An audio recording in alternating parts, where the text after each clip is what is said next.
At sa punto pong ito, makakausap natin live sa ating studio si AFP Chief of Staff General Gregorio Pio Katapang Jr. Magandang gabi po sa inyo, General Katapang. Magandang gabi sa iyo, Jessica. Sentimental down the sentimental lane lang ako konti. Kasi nung huli tayong nagkita, ang assignment mo somewhere in Central Luzon, Pampanga, kung hindi ako nagkakamali. Itinapon ka doon, parang captain or major ka pa lang yata. Pareho pa tayong bata noon. Itinapon ka kasi sumali ka sa mga distab in the past. Kaya ka naitapon doon sa assignment na yon. So nung inappoint kang Chief of Staff, isa ako sa mga, hindi ako nagulat kasi alam ko naman, you have the right credentials. Pero siyempre hindi ko naiwasan sumagi sa isipan ko na paano nangyari yun? Rebelde dati, ngayon Chief of Staff na. Nagtaka ka rin siguro, General. Of course, pero hindi naman rebelde in the sense na sumali ako sa mga destabilization. Kasi nga, ako nga yung nagpangalan ng Reform, the AFP movement. Ang pakay ko lang is reform, restore ethics, fair-mindedness, orderliness, righteousness, and moral in the armed forces of the Philippines. Kasi kaya naman ako nasali dyan dahil napakasakit nung nangyari na graduate kami 81 and then 83 all of a sudden meron tayong isi-secure na senator, no? And then we planned a very elaborate security. And then all of a sudden, biglang sa kamay ng military, namatay yung ating mahal na senador na ama ng ating Pangulo ngayon. So, it really created a very big question mark on me, and it really put a question on my, ano ba role ng sundalo? Ganun ba talaga ang magiging future ng armed forces natin? Pero tingnan mo nga naman ang tadhana, no? Kasi yung naupong Pangulo noon that your group tried to overthrow several times, yung anak niya ngayon ang pinagsisilbihan mo. You're the Chief of Staff of President Aquino now. So, I don't know how have you mused about it in those terms? Ang nangyari po kasi noon, after nung EDSA 1, na-i-implicate ako doon kasi of course na junior officer ako noon. Pero pwede na siguro sabihin ngayon na pinasundo pa ako ng helicopter ni dating Chief of Staff Renato de Villa. Yes. Doon ako sa Porac nakalagay. At sabi niya, kinausap ako ni Gerald de Villa. Sabi niya, Lieutenant Katapang, huwag kang sasali dyan dahil hindi naman magiging diktador yung ating bagong Pangulo. He is just returning the democracy na kailangan natin. So, at that point, nag-commit po ako na hindi na po ako may involved. And then, masasabi pa rin na it can now be revealed, and it was written by Chris Chavez, na I was the one who asked Colonel Honasan at that time. Sabi ko, Sir, pwede po ba i-abolish na natin yung RAM? Kasi meron na pong create si General Ramos at that time, sinabi niya, New Armed Forces of the Philippines. So, kalimutan na po natin yung Ramboy, Bear, Ramos, o kung sino-sino pa, Ramas. So, sabi ko po, nung sabi niya, hindi pa, kailangan pa natin. Sabi ko, Sir, sige po, aakit na po ako sa PMA, doon na po ako, babalik na po ako. Kasi I was sent in UP to study masteral course and may commitment po ako magturo. So talagang hindi naman po ako na-involved dun sa mga destabilization. Okay, now you're Chief of Staff. Parang nabaliktad na ho yung kayo na ngayon ang responsable sa armed forces, buong hukbong sandatahan.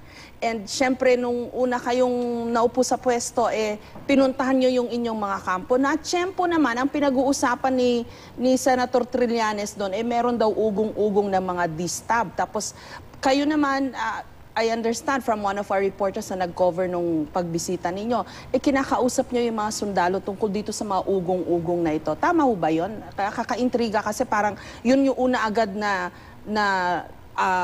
trabaho na inyong sinabak. Kasi po, gawain po ng bagong Chief of Staff na umikot. Dahil una sa lahat, hindi naman po ako kilala sa armed forces at hindi naman po ako talagang yung assignment ko parati po sa field. So, pag umiikot nga po ako, nakita ko na talagang sinusulyapan nila, sino ba po ba yung bagong chief of staff. So, ang sabi sa akin, umikot ka, pakilala ka, na-tsempo lang po yung mga issue na lumabas tungkol sa PDAP tsaka DAP. So, yung panahon ko na DAP naman ang pinag-uusapan. Nung mga 1980s kasi tuwing medyo politically charged yung sitwasyon sa pagkakatanda ko, diyan nangyayari yung mga distab, yung mga kukuro-kuko, yung mga ugong-ugong na yan. Parang may pagkakahawig sa nangyayari ngayon dahil nga po dun sa mga usapin sa PDAF, DAP. So ano hong sinasabi nyo sa mga sundalo po ninyo tungkol sa nangyayari ngayon sa ating politika at sa ating gobyerno? Una sabi ko nga, huwag na tayo ma-involve dyan dahil this is just part of a vibrant democracy that we are having.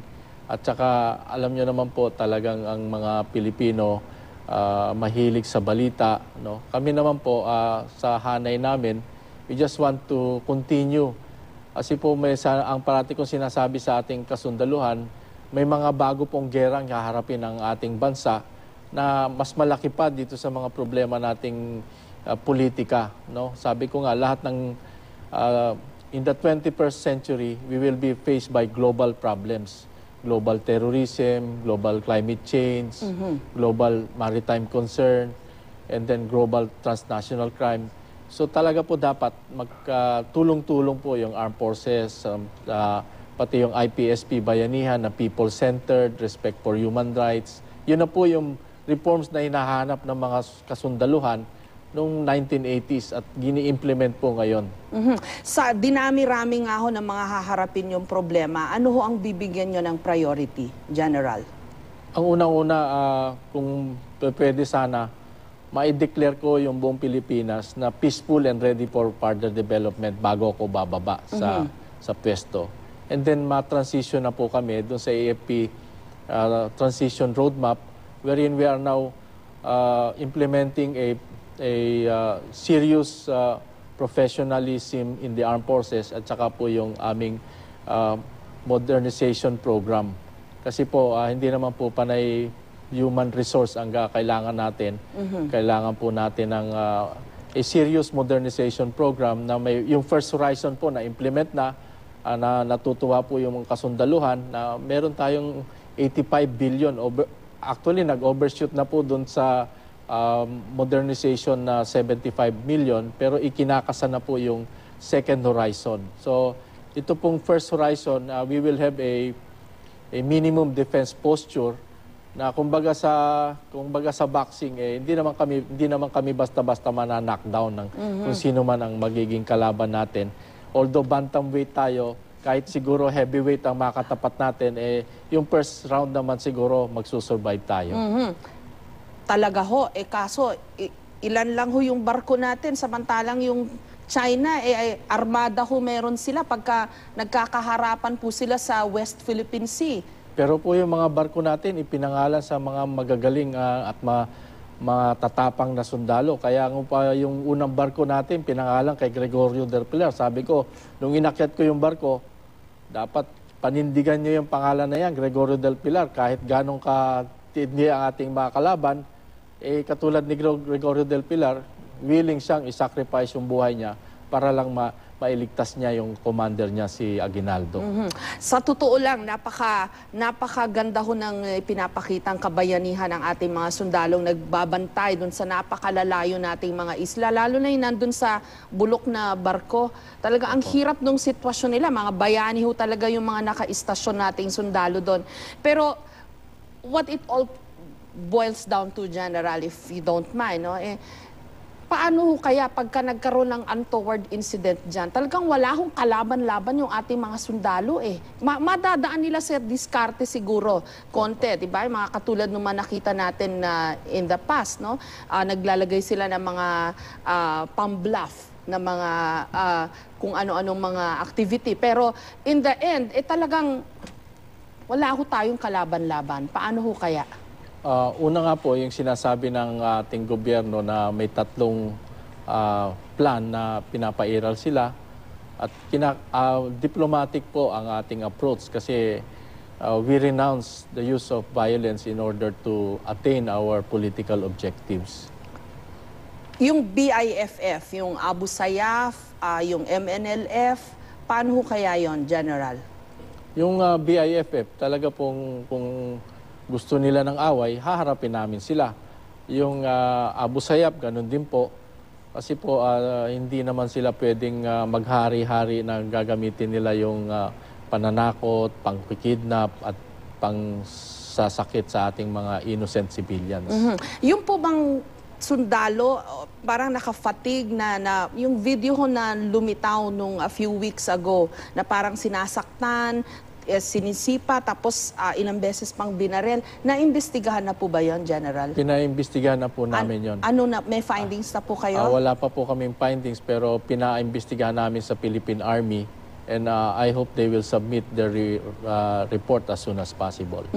Yung welfare po naman ng mga sundalo natin, kamusta na ho? May programa po ba kayo? Alam ko naging issue in the past, although sinabi naman ho ng AFP na hindi totoong sira-sira yung mga boots nila.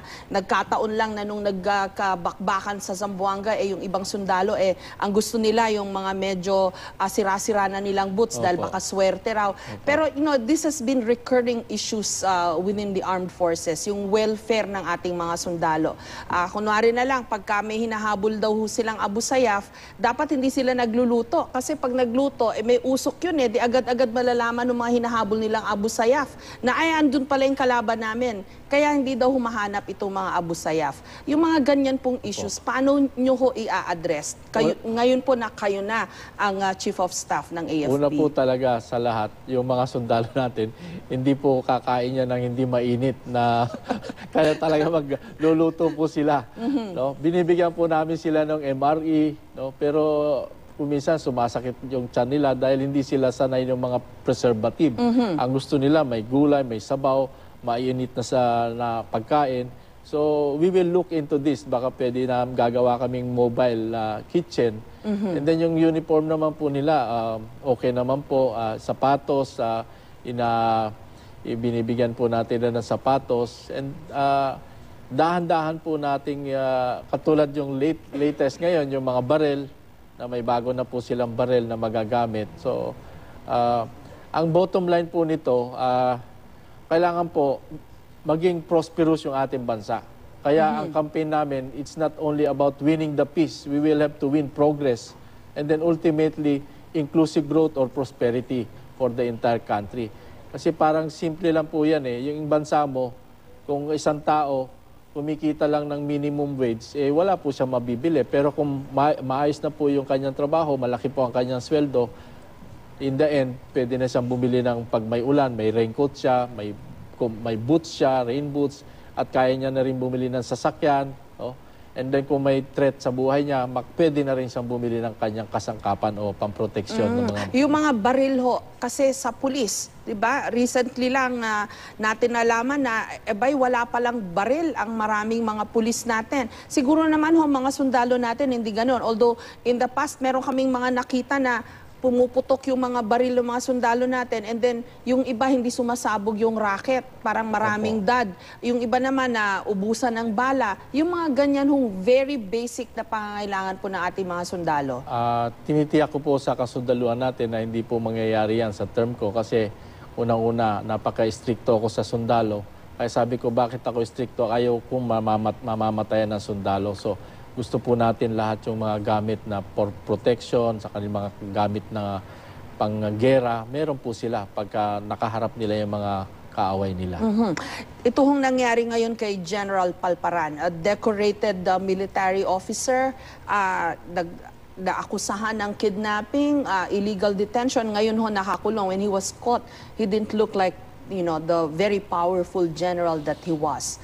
How are you looking at his case now, General? Nung narinig ko po siya sa radyo, ang hinihingi niya pong tulong ay yung protection niya. So, doon po kami pwedeng tumulong. But for as long as sabi ng korte, pwede kaming mag-provide ng additional security, ibibigay po namin. Kasi we would like everyone to know that he is still also presumed innocent until proven otherwise. Pero yung mga militante, ngayon pa lang sinasabi, nako, puproteksyonan yan si General Palparan dahil military yan yun yung mga sinasabi nila. Ano yung reaction nyo doon? Ang reaction ko po dito, di ba gusto natin na humarap si General Palparan sa ustisya?